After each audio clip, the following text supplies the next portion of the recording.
নমস্কার, দেখছেন talk to Bangla. আমি অভিষেক রয়েছে আপনাদের সাথে। এই মুহূর্তে যে খবর নিয়ে উপস্থিত হয়েছি, আপনারা জানেন যে পশ্চিমবঙ্গ বিধানসভা নির্বাচনের নির্ঘণ্ট প্রকাশিত যেমন হয়েছে, বিভিন্ন পলিটিক্যাল পার্টি তাদের ক্যান্ডিডেট লিস্ট প্রকাশ করেছে এবং তারপর থেকেই বেশ খানিকটা সমস্যা তৈরি হয়েছে বিভিন্ন জায়গায়।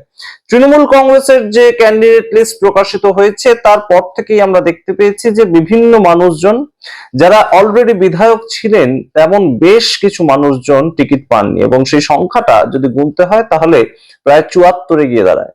এবং সেরকমই একটি কেন্দ্র এই মুহূর্তে উত্তরপাড়ায় আপনারা জানেন যে সিটিং এমএলএ ছিলেন কাঞ্চন মল্লিক। সেই কাঞ্চন মল্লিক এবারে আর টিকিট পাননি এবং উত্তরপাড়া কেন্দ্রটা এবারে কেন গুরুত্বপূর্ণ তার কারণটা হচ্ছে উত্তরপাড়ায় এই মুহূর্তে বামেদের একটা অন্যতম ঘাঁটি বা অন্যতম একটা এপিসেন্টার হিসেবে বামেরা কিন্তু ধরতে চাইছে যে উত্তরপাড়া পশ্চিমবঙ্গকে পথ দেখাবে। এই কথা বলছেন কে? বাম নেত্রী মীনাক্ষী মুখার্জি। এবং মীনাক্ষী মুখার্জির অবশ্যই 2021 সাল থেকে যেভাবে তার বিভিন্ন লড়াইয়ের মাধ্যমে তার নামটা একদম সবার আগে উঠে এসেছে, সেটা অবশ্যই কিন্তু এই মুহূর্তে উল্লেখজনক পশ্চিমবঙ্গের রাজ্য রাজনীতিকে কেন্দ্র করে।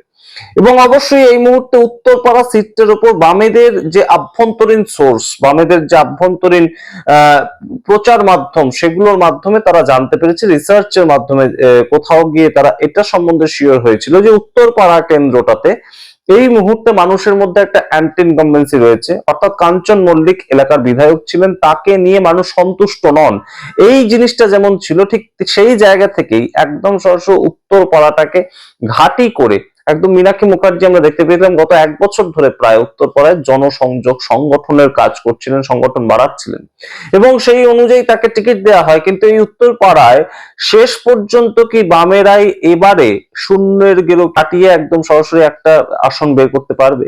এই প্রশ্ন ঘুরপাক খাচ্ছে। ভোটের যখন আর 1 মাস বাকি, ঠিক তখন সেই মুহূর্তে দাঁড়িয়ে উত্তরপাড়া নিয়ে আমরা যদি একটু বিশ্লেষণ করি যে কবে কোন পর্যায়ে ভোটটা হয়েছে এবং 2011 সাল থেকে এখনো পর্যন্ত উত্তরপাড়া পরপর 3বার তৃণমূল কংগ্রেস জয়ী হয়েছে এবং সেই জায়গা থেকে এই মুহূর্তে কি কি ডেমোগ্রাফি, কোন কোন জায়গায় বামেরা এগিয়ে থাকতে পারে, কোন কোন জায়গায় তৃণমূল কংগ্রেস এগিয়ে থাকতে পারে, প্যাটার্ন কি বলছে ভোটের, সেই সমস্ত কিছু নিয়ে আজকে এই ভিডিওতে আমরা আলোচনা করব। অবশ্যই শেষ অবধি দেখুন এবং অবশ্যই টক টু বাংলা ইউটিউব চ্যানেলকে সাবস্ক্রাইব করে নিন।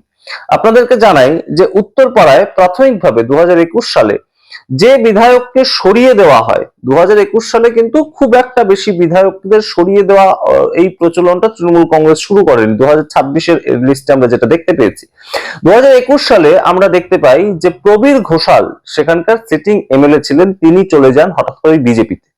এবং তখন আপনারা জানেন যে বিজেপিতে যাওয়ার একটা হিড়িক পড়েছিল রীতিমতো, কারণ 2019 সালের যে ভোটটা লোকসভা নির্বাচন, সেখানে বিজেপি খুব ভালো ফলাফল করে এবং প্রথমবার রাজ্যে 39% ভোট বিজেপি আনে 2019 সালের ভোটে। এবং তারপর থেকে একদম বিজেপি স্লোগান দেয় যে 19-এ হাফ, 21-এ সাফ। কিন্তু সেই 21-এ সাফ হওয়ার স্বপ্ন দেখে যারা গিয়েছিলেন তারা শেষ পর্যন্ত থাকতে পারলেন কি? তো সেই ক্ষেত্রেই উত্তরপাড়ার তৎকালীন তৃণমূল কংগ্রেসের বিধায়ক প্রবীর ঘোষাল তিনি চলে গিয়েছিলেন বিজেপিতে। তিনি পরবর্তীতে আবার ব্যাক করেন তৃণমূল কংগ্রেসে, কিন্তু 2021 সালে দল দাঁড় করায় তারকা প্রার্থী হিসাবে কাঞ্চন মল্লিককে। তো কাঞ্চন মল্লিক গত 5 বছর ধরে তার যে ট্র্যাক রেকর্ড, সেটা আমরা যদি দেখি, সেটার একটা কিন্তু অবশ্যই একটা সমস্যা আছে।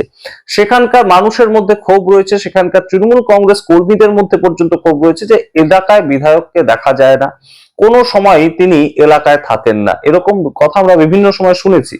এবং অবশ্যই সেই জায়গা থেকে কাঞ্চন মল্লিককে আমরা দেখতে পেয়েছিলাম 2024 সালে যখন লোকসভা নির্বাচন, শ্রীরামপুরের যে এমপি কল্যাণ বন্দ্যোপাধ্যায়, দীর্ঘদিনের এমপি, তিনি কাঞ্চন মল্লিককে প্রচারে পর্যন্ত রাখতে চাননি তার বিভিন্ন সামাজিক এবং রাজনৈতিক কারণের সূত্র ধরে। তো সেই জায়গা থেকে এই মুহূর্তে উত্তরপাড়ায় অবশ্যই তৃণমূল কংগ্রেসের প্রতি একটা বিরূপ মনোভাব কিন্তু রয়েছে। এবারে আপনাদেরকে জানাই তৃণমূল কংগ্রেস এবার কি করলো। কাঞ্চন মল্লিকের টিকিটটা তো কেটে দিল, কিন্তু কেটে দিলে কাকে দিল টিকিটটা, সেটা খুব গুরুত্বপূর্ণ একটা নজর ছিল, কারণ উত্তরপাড়ায় বিজেপির খুব একটা কিন্তু যে ভোট পার্সেন্টেজ সেটা নেই। এবং এইবার কল্যাণ বন্দ্যোপাধ্যায় এমপি, তার ছেলে শীর্ষণ্য বন্দ্যোপাধ্যায়, তাকে কিন্তু সিটটা দিল। এই শীর্ষণ্য বন্দ্যোপাধ্যায় আইনজীবী, কলকাতা হাইকোর্টের আইনজীবী, এবং তার সঙ্গে অবশ্যই তার পরিচয় যেটা সেটা তো থাকবেই, তিনি কল্যাণ বন্দ্যোপাধ্যায়ের ছেলে এবং তৃণমূল কংগ্রেস কর্মী, বহুদিন ধরেই তৃণমূল কংগ্রেস কর্মী। তিনি কাঞ্চন মল্লিকের জন্য প্রচার করেছিলেন, তার বাবার জন্য প্রচার করেছিলেন, ইত্যাদি ঘটনা। তো এবারে এই উত্তরপাড়া নিয়ে আমরা যদি একটা ভোটিং পার্সেন্টেজে যাই, তাহলে আমরা একটু বিশ্লেষণ করে দেখি যে উত্তরপাড়া সিটটা 2011 সালটা আমরা ছেড়ে দিচ্ছি, কারণ 2011 সালে সারা রাজ্য জুড়ে পরিবর্তনের হার ছিল। 2016 সাল থেকে কিভাবে উত্তরপাড়া সামগ্রিক ভোট পার্সেন্টেজ শেয়ার হচ্ছে আপনাদের সামনে একটু রাখি। 2016 সালে টিএমসি, তৃণমূল কংগ্রেস রাজ্যের শাসক দল, 2016 সালে 5 বছর গভর্নমেন্ট চালানোর পরে এই উত্তরপাড়া বিধানসভা কেন্দ্রে তাদের ভোট পার্সেন্টেজ ছিল 44.89%। সেখানে বাম এবং কংগ্রেস তৎকালীন সময় জোট ছিল এবং বাম কংগ্রেস জোট পেয়েছিল 38.55%, বিজেপি পেয়েছিল মাত্র 12.52%। অর্থাৎ সামগ্রিকভাবে তৃণমূল কংগ্রেস প্রথম পজিশনে এবং তাদের থেকে 6% দূরত্বে দাঁড়িয়েছিল বাম কংগ্রেস। 2019 সাল লোকসভা নির্বাচনে এই উত্তরপাড়া বিধানসভা কেন্দ্রিক যে ফলাফল সেটা একটু আপনাদের বলি। 2019-এর টিএমসি পেল 39%, অর্থাৎ তাদের ভোট বেশ খানিকটা কমলো। বিজেপির ভোট অনেকটা বেড়ে গেল। আগের বার 3 বছর আগে তারা যেখানে পেয়েছিল 12%, সেখানে বিজেপির ভোট হয়ে গেল 37% এবং সিপিআইএম এর ভোট হয়ে গেল 17%। এর পরবর্তীতে 2021 সালের বিধানসভা ভোট এবং সেখানে টিএমসির পার্সেন্টেজ আবার বেড়ে গেল। টিএমসির ভোট পার্সেন্টেজ 47% হলো, বিজেপির হলো 29%, অর্থাৎ বিজেপির কমলো এবং সিপিআইএম এর কিন্তু আবার ভোট পার্সেন্টেজ বাড়লো 2019-এর থেকে। সিপিআইএম এর অর্থাৎ লেফট এবং কংগ্রেসের জোট মিলিয়ে হলো 21.37%। এটা 2021 সালে। এবার 2024 সালে লোকসভা ভোট এবং লোকসভা ভোটের নিরিখে এই যে উত্তরপাড়া বিধানসভা সেটার কি ফলাফল 2024 সালে হলো 38%, 38.13% হলো টিএমসির, বিজেপির হলো 33.51% এবং লেফট এবং কংগ্রেস মিলিয়ে 25.72%। অর্থাৎ একদম শাসক দলের সঙ্গে যদি লেফট এবং কংগ্রেসের দূরত্ব তৈরি করা যায় তাহলে কিন্তু 13% ভোট পার্সেন্টেজের ডিফারেন্স রয়েছে। এবার সেই ভোটটা বিজেপির থেকে এবার বামেদের দিকে আসবে কিনা সেই দ্বন্দ্বটা এই মুহূর্তে চলছে উত্তরপাড়াতে। অর্থাৎ বিজেপিকে হারিয়ে বামেরা প্রথম স্থান অধিকার করা বা দ্বিতীয় স্থান অধিকার করার জায়গাটায় আসতে পারবে কিনা সেটা যেমন একটা লড়াই চলছে। সেই লড়াইটার ক্ষেত্রে বামেদের একটা অসুবিধার কথাও কিন্তু রয়েছে। যেমন একটা সুবিধা, অবশ্যই মীনাক্ষী মুখোপাধ্যায় পশ্চিমবঙ্গ রাজ্য রাজনীতিতে এখন একটা বামেদের মুখ হয়ে উঠেছেন, এটা অস্বীকার করার কোনো জায়গা নেই। তিনি ডিওয়াইএফআই রাজ্য সম্পাদক থাকাকালীন বারংবার একদম খবরের শিরোনামে উঠে এসেছেন। কখনো একদম আমরা দেখতে পেয়েছি যে তিনি ইনসাফ যাত্রা করেছেন আনিস খানের মৃত্যুর পরবর্তী সময়, কখনো তিনি একদম সরাসরি মানুষকে জাগানোর জন্য আমরা দেখতে পেয়েছি মেদিনীপুর কলেজে তালা লাগিয়ে দিয়েছেন, মেডিকেল কলেজে গিয়ে জাল স্যালাইন বিক্রি হওয়া, এই সমস্ত ইস্যুতে। এবং অবশ্যই সবচেয়ে গুরুত্বপূর্ণ যে লড়াইটা তিনি করেছেন আরজিকর আন্দোলনের লড়াই, ইত্যাদি ঘটনা আপনারা জানেন। তো সেই মীনাক্ষী মুখার্জি এই মুহূর্তে একটা অবশ্যই যে ফেস হয়ে উঠতে চলেছেন উত্তরপাড়া, একটা বড় সড়ো টাফ ফাইট দিতে চলেছেন, সেটা যেমন একটা বিষয়। অন্যদিকে বামেদের একটা দুর্বলতা রয়েছে এই মুহূর্তে। 2026 সালে বামেরা কিন্তু কংগ্রেসের সঙ্গে জোটবদ্ধ অবস্থায় নেই এবং বাম কংগ্রেস জোট 2016 সাল থেকে আমরা যেটা আপনাদের 2024 পর্যন্ত বললাম, সেটা কিন্তু কংগ্রেসের ভোটটাও বামেরা কিছু অংশে হলেও পেয়েছিল। বামেরা তাদের নিজেদের প্রার্থী দাঁড় করিয়েছে বারংবার, কিন্তু কংগ্রেসের সঙ্গে জোটবদ্ধ অবস্থায় ছিল। এবারে কিন্তু সেই জোটবদ্ধ অবস্থাটা তাদের নেই এবং কংগ্রেস ভোটে আলাদাভাবে উত্তরপাড়ায় ক্যান্ডিডেট দাঁড় করাবে এবং সেই জায়গা থেকে তাদেরও কিছু পকেট ভোট, যেটা একদম কংগ্রেস বহু পুরনো দল, তাদের কিছু পকেট ভোট থাকবেই। তো সেই ভোটটা কিন্তু বামেরা এবারে আর পাবে না। তো সেইখানে একটা বড় সড়ো স্ট্রাগল কিন্তু করতে হবে। এবং অবশ্যই আপনারা জানেন যে তৃণমূল কংগ্রেস রাজ্যে এখনো পর্যন্ত শাসক দল, সেই জায়গা থেকে কল্যাণ বন্দ্যোপাধ্যায় তার সমস্ত মেশিনারি নিয়ে নেমে পড়েছেন। তার লোকবল রয়েছে, তার বিভিন্ন জায়গায় সংগঠন রয়েছে এবং সেগুলো নিয়ে নেমে পড়েছেন প্রচার করতে ছেলের জন্য। সেটাও কিন্তু একটা বড় সড়ো ফ্যাক্টর। এবং অবশ্যই 2026-এর নির্বাচনে এখনো পর্যন্ত উত্তরপাড়ার যা ট্রেন্ড, তাতে অবশ্যই মীনাক্ষী মুখার্জি একটা বড় সড়ো ফ্যাক্টর হবেন।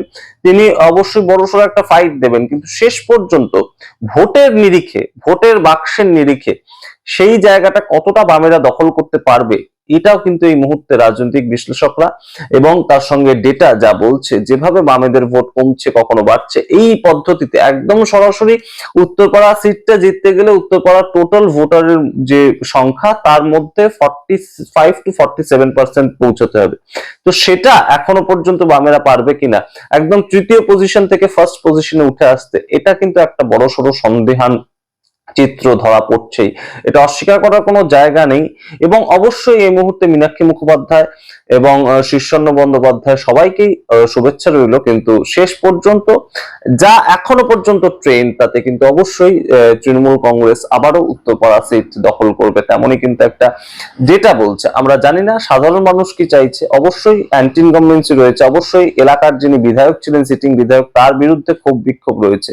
তো সেই জায়গা থেকে ভোট কোন দিকে যাবে আমরা জানি না, তবে তৃণমূল বিরোধী সমস্ত ভোট যে বামে পড়বে এটাও কিন্তু বামেরা শিওর করতে এখনো পারছে না। সুতরাং বাইনারিকে ছাপিয়ে যাবে কিনা উত্তরপাড়া সেটা সময় উত্তর দেবে। আমরা 4 মে সমস্ত প্রশ্নের উত্তর খুঁজে পাবো। তবে ট্রেন্ড যা বলছে তাতে কিন্তু অবশ্যই এবারেও ভোট পার্সেন্টেজ হয়তো কমতে পারে, কিন্তু তবুও জয়ের শিরোপা কিন্তু এখনো পর্যন্ত যা ট্রেন্ড উত্তরপাড়াতেও তৃণমূল কংগ্রেসের দিকেই। অবশ্যই আমরা দেখবো শেষ পর্যন্ত বামেরা কতটা লড়াই দেয়, অবশ্যই মীনাক্ষী মুখোপাধ্যায়ের যে জনসংযোগ সেটা কতটা কাজে লাগে। অবশ্যই মানুষ শেষ কথা বলবেন, আমরা সেদিকে তাকিয়ে থাকবো। আপনারা দেখতে থাকুন টক টু বাংলা, আপনাদের মতামত সামগ্রিক এপিসোডের ভিত্তিতে কমেন্ট বক্সে কমেন্ট করুন। দেখতে থাকুন টক টু বাংলা, অবশ্যই টক টু বাংলা ইউটিউব চ্যানেলকে সাবস্ক্রাইব করতে ভুলবেন না। ধন্যবাদ।